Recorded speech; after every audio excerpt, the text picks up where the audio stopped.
Shalom sahabat pendidikan Kristen, kita berjumpa kembali dalam lanjutan hukum sukses dalam pandangan Alkitab. Pada seri yang ke-7 ini saya akan membahas tentang hukum keberanian. Pijakannya adalah dari Amsal pasal 24 ayat 10. Di situ dikatakan bahwa jika engkau tawar hati pada masa kesesakan, kecillah kekuatanmu. Hukum keberanian berbicara tentang kesediaan untuk mengambil resiko.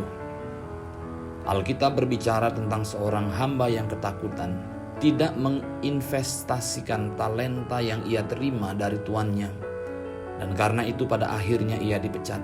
Matius 25 ayat 14 sampai dengan 30. Yesus menyebutkan dalam cerita tersebut ada seorang pria yang harus pergi ke suatu negeri yang jauh. Lalu ia memanggil hamba-hambanya dan memercayakan kekayaannya. Dia memberi 5 talenta kepada orang pertama, 2 talenta kepada orang kedua, dan 1 talenta kepada orang ketiga. Pelayan yang menerima 5 talenta segera pergi untuk berinvestasi, lalu mendapatkan 5 talenta keuntungan. Demikian juga orang yang menerima 2 memperoleh 2 talenta. Tetapi hamba yang menerima 1 itu pergi menggali lubang di tanah dan menyembunyikan uang tuannya. Setelah beberapa waktu, tuannya kembali dan memanggil hambanya untuk bertanggung jawab. 2 yang pertama tidak berdiam diri dan tidak melewatkan kesempatan untuk menghasilkan lebih banyak talenta. Dan mereka pada akhirnya menerima pujian dari tuan mereka. Hamba ketiga yang menyembunyikan talenta itu tidak membawa keuntungan apapun. Tentu saja pemilik talenta sangat tidak puas. Pelayan yang ketakutan telah membuang kesempatan untuk berinvestasi dan mengembalikan talenta yang dipercayakan kepadanya. Semua investasi memerlukan analisis strategis dan membawa risiko implisit. Banyak orang gagal untuk berani dengan investasi mereka, lebih memilih untuk berhati-hati. Kita tidak boleh terlalu berani lalu mengabaikan tanggung jawab. Kita juga tidak bisa terlalu berhati-hati sehingga menjadi malas, lalai, atau puas dengan nasib kita. Kita semua tahu orang-orang yang tidak memiliki keberanian untuk maju dan tidak memiliki tekad untuk mengembalikan apa yang mereka miliki. Apakah itu uang ataupun bakat keterampilan. Pada akhirnya mereka mengubur semuanya. Sayang sekali. Jangan khawatir dengan berapa banyak uang yang Anda miliki, tetapi lebih pada seberapa banyak pengembalian yang Anda dapat hasilkan untuk tumbuh dan berkembang. Namun, jika Anda melampaui batas atau Anda sembrono, keberanian tidak akan membenarkan kurangnya kehati-hatian Anda. Anda harus mencari hikmat dan moderasi untuk mengelola bakat dan keuangan Anda dengan baik. Keberanian dan hubungannya dengan prakarsa atau inisiatif. Amsal 11 ayat 16 berkata orang kuat mempertahankan kekayaannya. Keberanian juga berarti inisiatif. Sebagai seorang anak, Daud menghadapi raksasa Goliat. Dia mengambil inisiatif. Dia melakukannya dan menyerang lebih dahulu, bukan menunggu untuk diserang. 1 Samuel 17 ayat 4-8. Mereka yang mengambil inisiatif mendapatkan keuntungan besar. Ulrich dan Jack Trout mengajarkan hal ini dalam The 22 Immutable Laws of Marketing. Lebih baik menjadi yang pertama daripada menjadi lebih baik. Keberanian membawa kekayaan, tetapi kebaikan membawa rasa hormat mereka. Amsal 11 ayat 16 berkata, perempuan yang baik hati beroleh hormat, sedangkan seorang penindas beroleh kekayaan. Keduanya mungkin.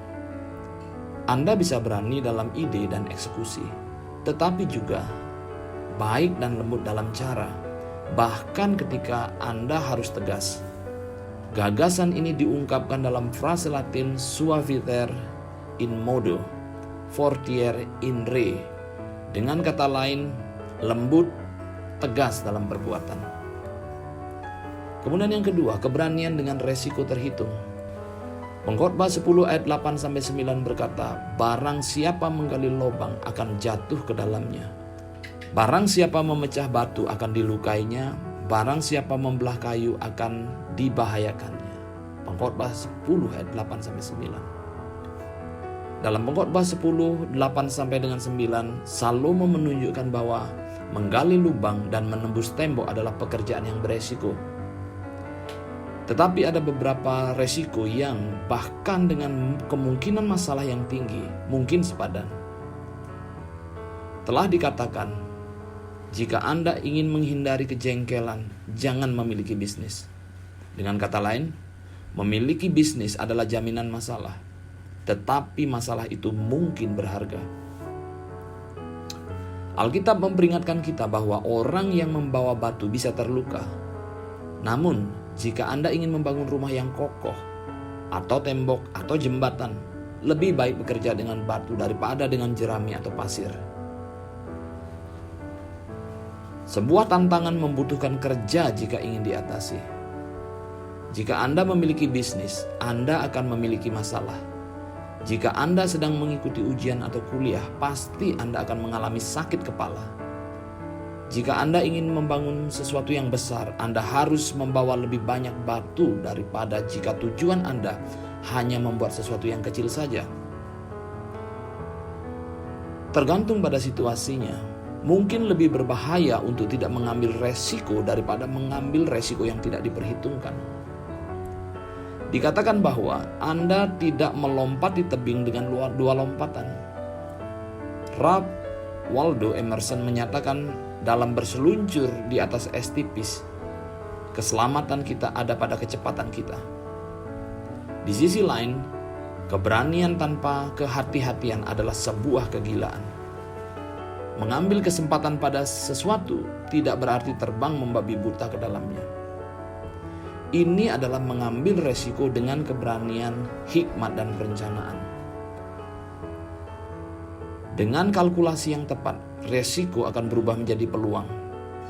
Kita harus seperti mereka yang mendorong Imam Alkitabiah Ezra untuk mengambil resiko dengan mengatakan, ambillah keberanian dan lakukan. Ezra 10 ayat 4. Anda tidak boleh mengambil resiko di mana Anda bisa kehilangan lebih dari yang bisa Anda menangkan. Resiko konyol bagaimanapun adalah mengambil kesempatan yang terlihat atau terdengar lebih gila daripada yang sebenarnya. Karena apa? Karena Anda sudah mempersiapkan diri.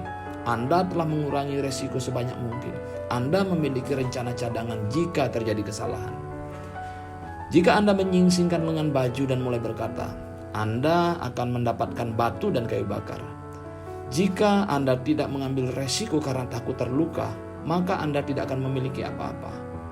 Anda lebih suka yang mana? Hidup berkembang sebanding dengan keberanian seseorang. Demikian dikatakan oleh Anais Nin. Bapak Ibu Saudara, sahabat pendidikan Kristen, beranikah Anda mengambil resiko yang terukur untuk tumbuh dan terus berkembang, untuk maju dan menggenapi rancangan firman Tuhan? Pilihan ada di tangan Anda. Tuhan kiranya memberkati kita semua. Amin.